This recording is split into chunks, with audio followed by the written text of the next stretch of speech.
Hi friends, कुछ दोस्तों ने ये सवाल पूछा है कि एफआईआर क्या है और एफआईआर की जो तहरीर होती है वो किस प्रोविज़न में दी जाती है और किस सेक्शन में दी जाती है। सीआरपीसी का सेक्शन 154 में एफआईआर के वर्ड को डिफाइन किया है। एफआईआर का फुल फॉर्म है फर्स्ट इंफॉर्मेशन रिपोर्ट।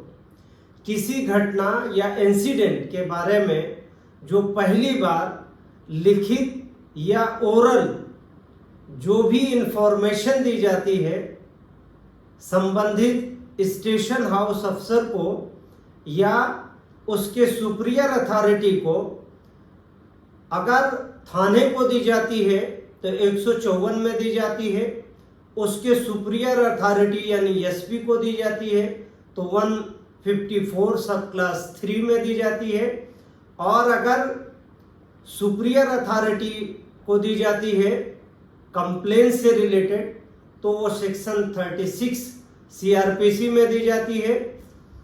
और 154(3) की जो एप्लीकेशन होगी वो थाना अध्यक्ष के द्वारा एफआईआर न लिखने पर रिफ्यूजल पर आप एसपी को अप्रोच करते हैं, और अगर एसपी के द्वारा, जैसा कि Lalita Kumari versus state of UP 2014 volume 2 page 1 के पैराग्राफ 120 में ये सुप्रीम कोर्ट ने निर्धारित किया है कि एसपी 154(3) की एप्लीकेशन जो फर्स्ट इंफॉर्मेशन रिपोर्ट के रूप में स्टेशन हाउस अफसर या उसके सुपीरियर अथॉरिटी यानी संबंधित डिस्ट्रिक्ट के पुलिस अध्यक्ष या सीनियर सुपरिटेंडेंट ऑफ पुलिस या कमिश्नरेट अगर है तो कमिश्नर ऑफ पुलिस को जो इंफॉर्मेशन मिलती है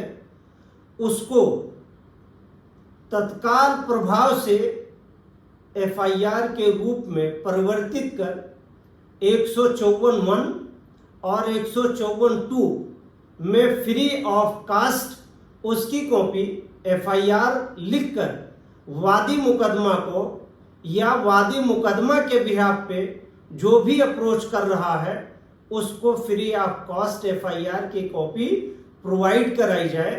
और अगर ऐसी कॉपी और एफआईआर न दर्ज की जाती है और न प्रोवाइड कराई जाती है तो ललिता कुमारी के जजमेंट के हिसाब से सुप्रीम कोर्ट ने ये कहा कि 7 दिनों के अंदर अगर सुपरिटेंडेंट ऑफ पुलिस ना तो दर्ज कराते हैं और ना रिजेक्ट कराते हैं तो आप डायरेक्ट 156(3) की एप्लीकेशन फाइल कर प्रथम सूचना रिपोर्ट दर्ज कराने के लिए संबंधित मजिस्ट्रेट से आदेश और निर्देश निर्गत करने के लिए आवेदन प्रस्तुत कर सकते हैं, और ऐसी आवेदन मजिस्ट्रेट या संबंधित कोर्ट में प्राप्त होने पर वो तत्काल प्रभाव से थाने से रिपोर्ट मांगकर आदेश करते हैं जिस मामले में कॉग्निजेबल ऑफेंस में डाउट हो रहा है, संज्ञेय अपराध में डाउट हो रहा है। ऐसे मामलों में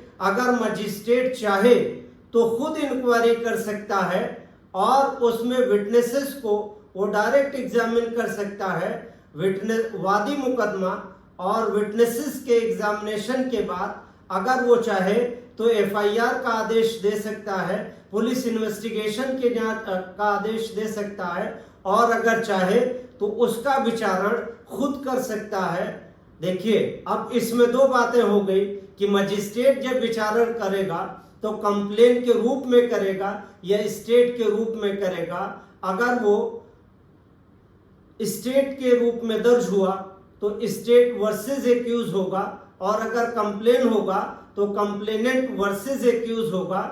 लेकिन बहुत सारे मामलों में कोर्ट अगर चाहे तो डायरेक्ट कंप्लेन दर्ज कर सकती है, और बहुत सारे मामलों में 190(c) का प्रयोग करते हुए संबंधित कोर्ट उसको स्टेट केस में डायरेक्ट कॉग्निजेंस लेकर जो संबंधित एक्यूज है समन जारी कर सकती है। जो 154 सीआरपीसी में तहरीर दी जाती है, वो तहरीर दर्ज हो चाहे ना दर्ज हो, उस तहरीर को हम फर्स्ट इंफॉर्मेशन रिपोर्ट के रूप में सीआरपीसी के 154 सेक्शन के तहत उसको रिकग्नाइज करते हैं। इसी को एफआईआर कहते हैं। और कॉलम ऑफ एफआईआर में जो आपकी तहरीर होगी, उसी तहरीर को उत्तर प्रदेश में नकल तहरीर हिंदीवादी के रूप में उसका जिक्र और वर्णन किया गया है। वहीं से पूरी तहरीर डिस्क्राइब होगी। जो तहरीर देता है उसका नाम, उसका पता, उसका मोबाइल नंबर, और अगर मेल आईडी है तो उसको भी ऐड करने की कॉलम दिए गए हैं। उसके बाद एक्यूज के कॉलम है। एक्यूज के कॉलम में नाम, पता, और अगर कोई चिन्ह चेहरे पे या उसकी पहचान और आइडेंटिफिकेशन, जैसे Aadhaar card, voter ID card, passport, जिस भी तरह के वो पहचान पत्र हों, और अगर ऐसी पहचान पत्र या आइडेंटिफिकेशंस की चीज़ें अवेलेबल हैं तो वो मेंशन की जाएंगी।